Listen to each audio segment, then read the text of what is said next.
Miss Minaz Master has a diverse educational background with an MSc in Material Anthropology and Museum and Ethnography from Oxford University. Wow. And MA in Islamic Studies and Humanities from Institute of Ismaili Studies London and School of Oriental and African Studies London, and MA in Sociology from SNDT University. What is SN? Well, it's an Indian name, so I didn't put it in. It's Srimati Damodar Nathibai. It's like a name of a lady. Yeah. It's a name of. It was actually established in sort of honor of this guy's grandmother. So that sounds pretty cool. As a qualified interior designer, she divides her time between her academic and creative pursuits. Her work in the fields of education and editorial services both professionally and in an honorary capacity spans nearly 2 decades. In addition, she has founded MNZ Inc., a high fashion accessorized brand that incorporates various cultural iconography in her designs and targets a market.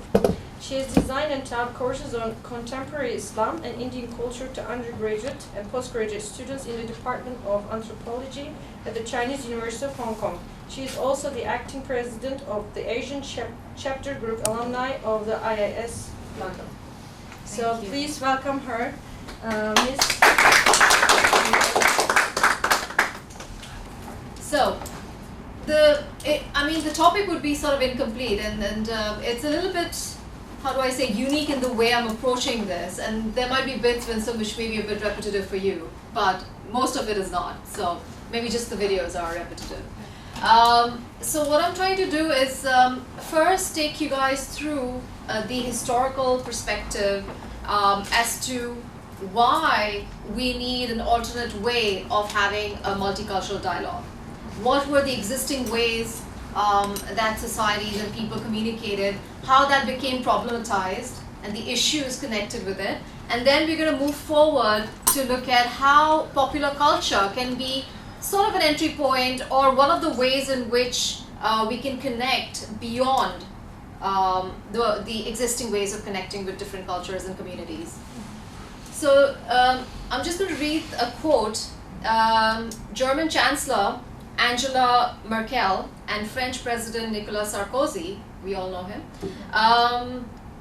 they claim that multiculturalism has failed to counteract fragmentation and extremism. Now this is the current stance that a lot of communities this is the current position that a lot of politicians of states are taking on the concept of multiculturalism. Okay? And we'll get to it later why this stance is existent or persistent.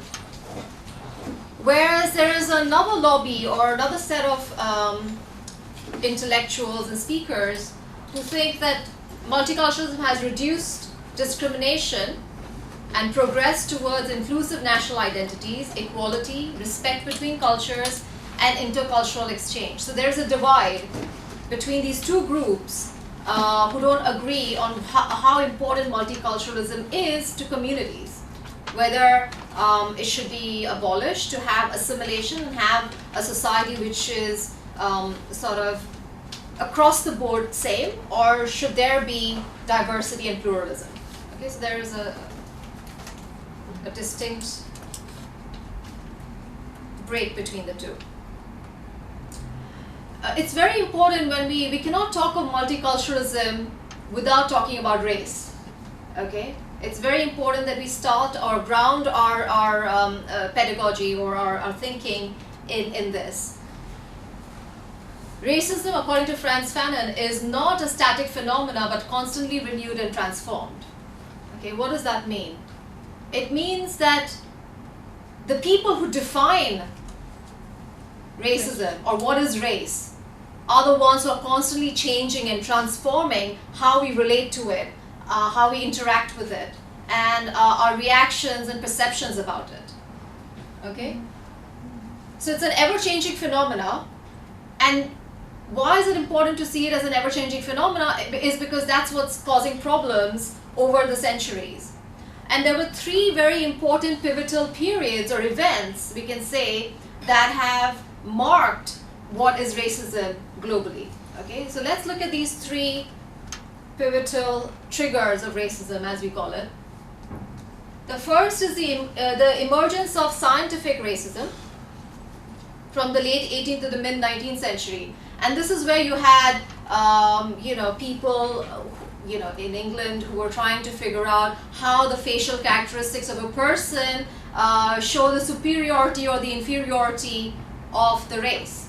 So there were studies conducted, scientific studies conducted on the features, on the proportion, on the size of the organs, etc., to figure out this form of racism. And of course, it was founded in the idea that there are races which are superior and races which are inferior. Okay? This was the, one of the turning points that, or defining moments for racism. The second pivotal event, I would say, is the emergence of political movements within European colonies and amongst oppressed so-called racial or national groups in colonial centers. So you had like, okay, fine, we need to improve these people intellectually because they are not civilized enough. These races are backward or not civilized. So there was all this labeling going on, all right? And we need to change this. And this was a period where you have, colonizers interacting with native communities, okay, in an effort to change them or civilize them from so-called savage to a civilized race. That's the second pivotal moment. And the third, of course, as we know it, is Nazism. You have the genocide and the, I don't want to go into details of it, but of course we know Nazism is the third major trigger. So the reason why we were doing this is just to understand how it's connected with, how is racism connected with multiculturalism, okay? The result was, of these three events, was we have the contemporary notion of multiculturalism is based in those origins, okay? And the second effect of these events was that there was a policy consensus that people said, well, hold on, this is completely not a right way to look at people, and you had all these liberalists, liberal multiculturalists, you can call them, who came around and said, well, hold on, how can you talk about multiculturalism in this way? How can you talk about people in this way? Okay, so all the states started agreeing with each other that this needs to end. We cannot view people as inferior and superior. This is not a way to categorize people. Okay, and what we had is the appreciation of diversity. All right, people started appreciating different, differences in each other, and became more tolerant towards each other, etc. And we had the emergence of pluralism. I'm doing it in a very basic way because I wasn't sure how many of you have a background in anthropology or whatever. So maybe, Vincent, it might be a little bit easy for you, or I'm not sure, but I'm just keeping it a bit basic, okay? Not too academic. And then we had the emergence of pluralism. After that phase, what became the defining factor, okay, was a new kind of racism. And racism was no longer defined on physical features, on descent, but it was defined on faith. And how did this occur? This occurred with the bomb blasts in England. Okay, on 7/7 there were bomb blasts in England, and that's when the governments rose and said, hold on, who are these people? And why are they attacking us? So terrorism, okay, due to Islamic fundamentalists, there was always terrorism, but this became like a period where it shifted from being purely a physical racist ideology to becoming a faith-based ideology. Okay, so you had terrorism and its consequences. And multiculturalism was to be blamed. They said, oh, hold on, we allowed all of these people from different communities to come into our country, and what are these people doing? They're blowing up our spaces. They're doing things. So it became like a generic. They clubbed everything together as one faith. Islam became one race as such. Okay, which is sad, obviously. But this is what happened, yeah? And it still is, we're still struggling with that. We're still trying to clear up the air. We're still trying to fight the battle. But it still exists, this notion. And and a consequence of this was the marginalization of various ethnic minority communities. So people started looking at people with other communities. There was this us and other. There was always there, but it became more defined based on faith. So there was marginalization of ethnic minorities, and they were not integrated as well. This was another consequence. And the fourth consequence was xenophobic nationalism. What do I mean by that? Which means that you have, the state wanted people to no longer practice their faith in public, basically. Okay, so there was this whole concept of secularization that came into play. What is secularization? You're Muslim, you want to practice your faith, do it at home. And the perfect example of that was like no physical evidence of your religious piety was to be displayed in public. For example, in Paris or in France, you were not allowed to veil yourself. It just became a big thing where nationalism became even more fervent. They said, well, we let you enter into our community, you were immigrants, now you're here, you have to assimilate. You no longer can be your individual self. We no longer can tolerate diversity, you have to assimilate. So that was another consequence of faith as a new defining factor for racism. And this is important for me to lead to where I'm going. So please bear with me with my argument. And then you have, there's a dissent, and then you have like fragments. So the parties, initially they were all, remember I mentioned that initially all the state policies were very pro-multiculturalism, pro-diversity, pro-pluralism. After this, there were disagreements. And states were no longer agreeing on the fact of whether multiculturalism is a good thing or not. Okay, so this was a consequence. So what we had is these three issues, and all three of them are not adequate enough. Okay, the first one is cultural relativism versus assimilation. So what is assimilation is like, okay, you are from a particular culture, you come into, you're an immigrant into another state, you need to sort of follow our ways and be like us, almost like a melting pot effect, okay? Versus cultural relativism. Oh, okay, you can do your own thing as long as you don't do it in front of us. So you can all do your own thing, but in the public sphere, there should be no display. And why is this inadequate? This was inadequate because, it still addresses the issue from us versus them perspective. It still has got that vocabulary of us versus them. It is still not a very humanitarian perspective. The second one, obviously we discussed it earlier, and how obviously that is not an inclusive perspective as well. And humanitarianism. Okay, now this was all about like human rights, you have feminism, and you have all these different groups rising. We all need to be, we all need to fight for fairness and equality, etc., etc. But the vocabulary is still racism. We did not delete the vocabulary of racism from this idea of humanitarianism. Yes, we want to have a great society, a universal, perfect society, but the vocabulary was still the same. So this is still problematic.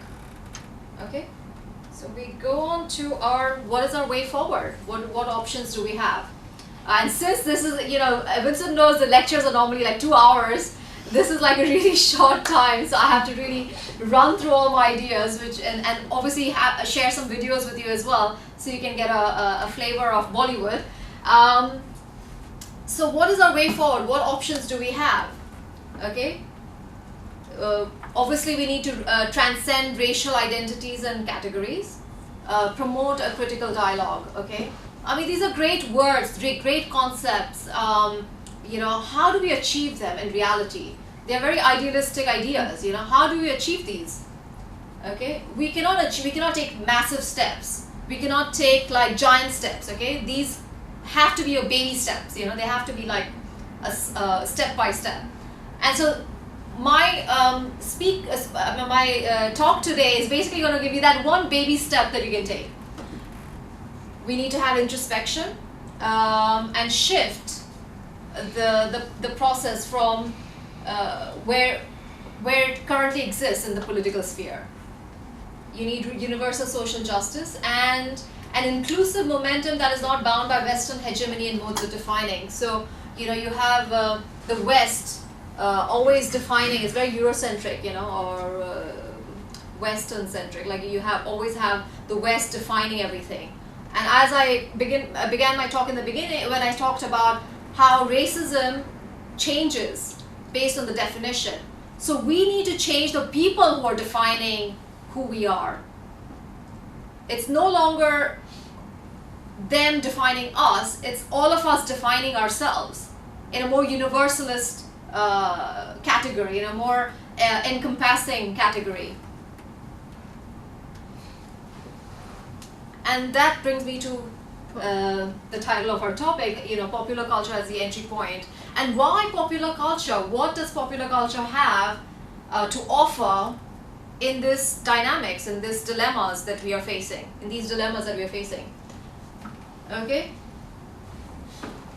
I'm sure all of you agree that even if I don't speak Turkish, for example, or Chinese, which I should, shame on me I don't, and whichever other languages, I'm not sure where everybody is from, Russian or whatever. Even if I don't speak the language, I can just look at someone's facial expressions and gestures and body language, and I can sort of have a view into the person's soul, so to speak, if I'm not being too dramatic. But not only that, it's not just what I'm looking at it physically, my interpretation will also shift. And it doesn't matter whether that person is really feeling what I'm thinking that they're feeling, as long as I can interpret or make my own experiences out of it is enough. Okay? It doesn't matter what I'm seeing in front of me. It matters what I'm thinking about it and what I'm doing with it. That's what matters. And that's why popular culture is so important, because it can really give you that window of opportunity to just view something from another culture and get that glimpse or make that connection. And out of that connection, not only are you connecting with the other community, but you're also connecting what it means to you and how you want to take that forward. Okay? So stories serve as a bedrock of culture. And why is Bollywood so pertinent in this? Is because one of the major themes in Bollywood is a song and dance. Even if you don't understand the dialogues or the emotions when someone's talking, when they're dancing, you can see a lot that's happening. It's so graphic, it's so dense. You can say that it's, you know, sort of dumbed down as well. Like some people may argue that it's you know, I myself say it sometimes, oh, why do I watch Bollywood movies? People ask me, like, oh, do you watch Bollywood movies? I was like, yeah, I watch it. Why? Oh, because I don't want to think. You know, it's just something going on and I can hear my language and I don't want to think, you know. So some people may argue that it makes you stupid, it dumbs you down, it's a generalization, but also not exactly. It's also something else, it's something beyond as well. Okay? And we'll go through why it is beyond that as well. And so the point that I was trying to make is that emotions are not bound by any boundaries or any nationality or any religion or anything. It's just universal. What I feel for someone on the street who is suffering is the same that I will feel for someone I dislike. It's the same emotion. And so stories are very important because you can connect with the emotions, embedded in those stories of each culture. It offers a language that allows individuals and communities to reflect upon and shape their own experiences and interpret the world on their own terms. So, precisely what I was saying earlier, that it's not just that you're, and you don't need language, and it's not just that you're trying to understand what it means to the other person, it's also what it means to you. It allows new forms of self-other relations, okay? Although it'll take a while to change this dynamics of self and other, for it to be diffused, unfortunately it still exists. But this is a more sort of, I would say, a neutral way of creating the self-other. This is not a damaging one, it's not the one that causes hatred and violence and all of the negative stuff that we have these days. And it allows for alternate ways for political struggle. For example, what's happening in Turkey right now, the standing man. I think it's brilliant. He's just standing there doing nothing.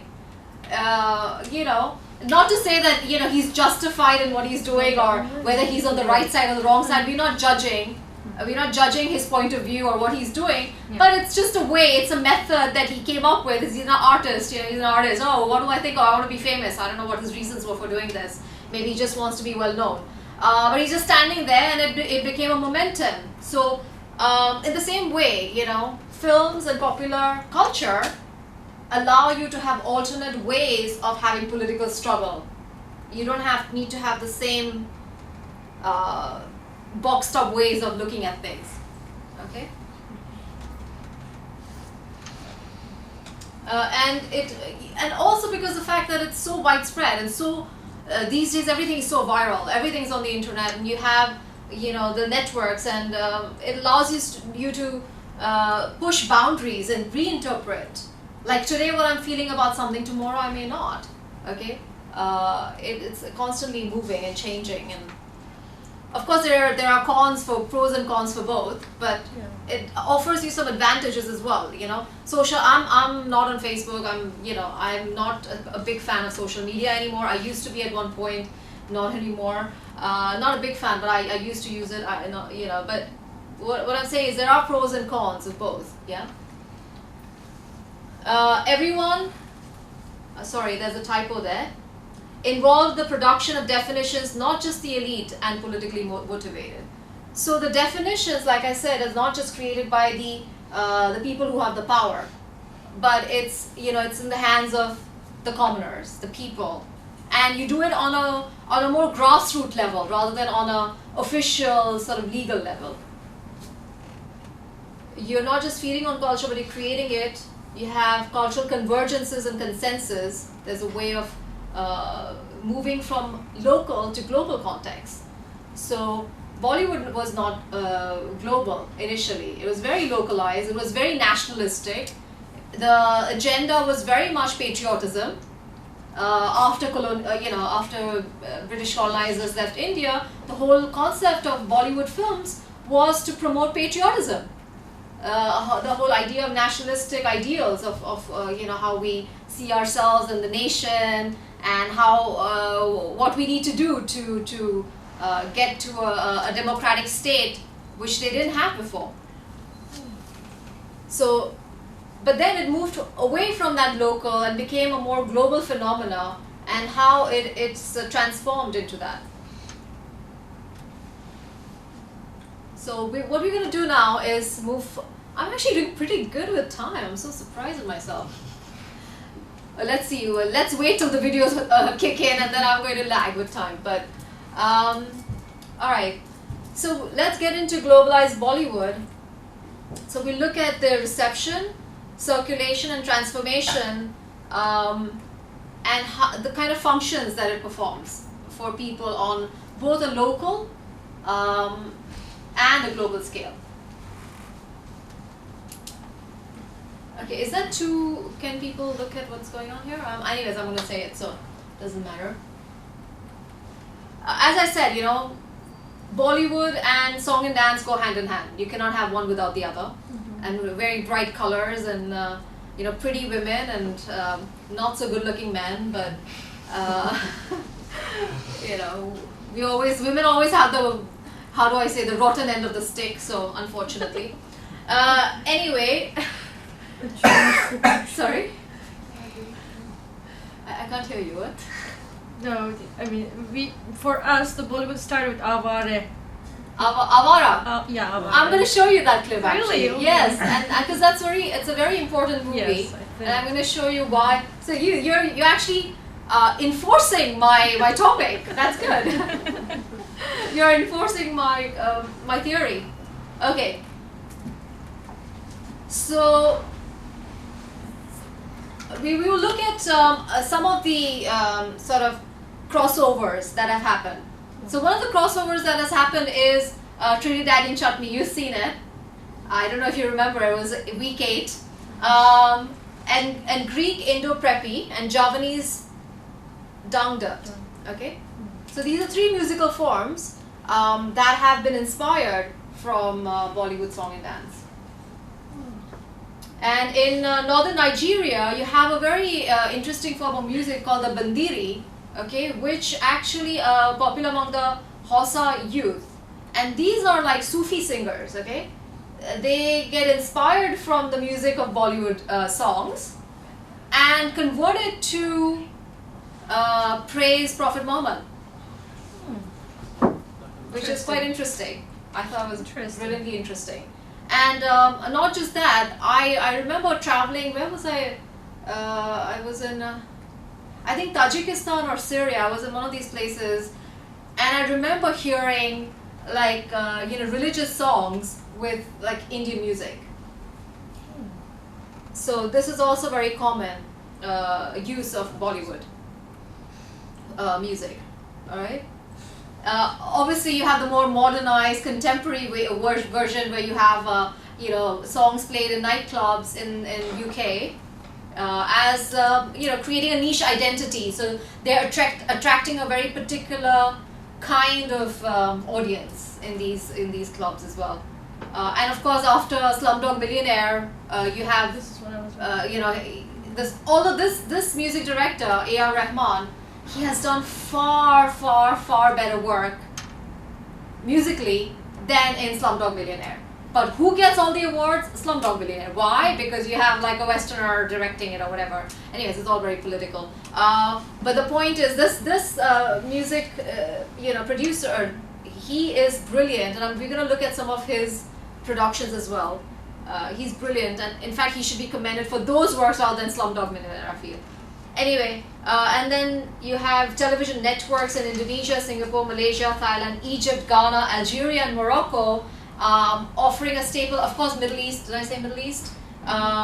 Staple diet of Indian cinema on their TV channels. So let's get into watching some, and then we'll discuss how that impacts people.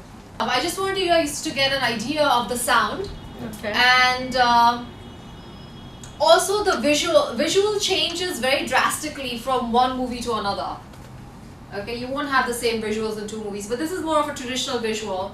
You have the people more traditionally dressed in there. It's like a festival of Holi, a festival of colors, and they're playing some.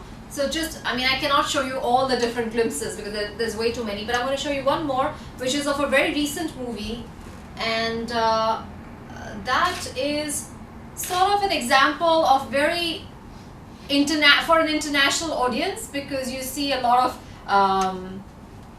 foreigners in it, and really good-looking, Caucasian girls, and you have the Indian girls in traditional outfits, and then so it's like a mix, just to show how global Bollywood is. Okay, that's like a recent trend of either shooting the film in another country or having these kind of extras, so to speak, who are foreigners in the film.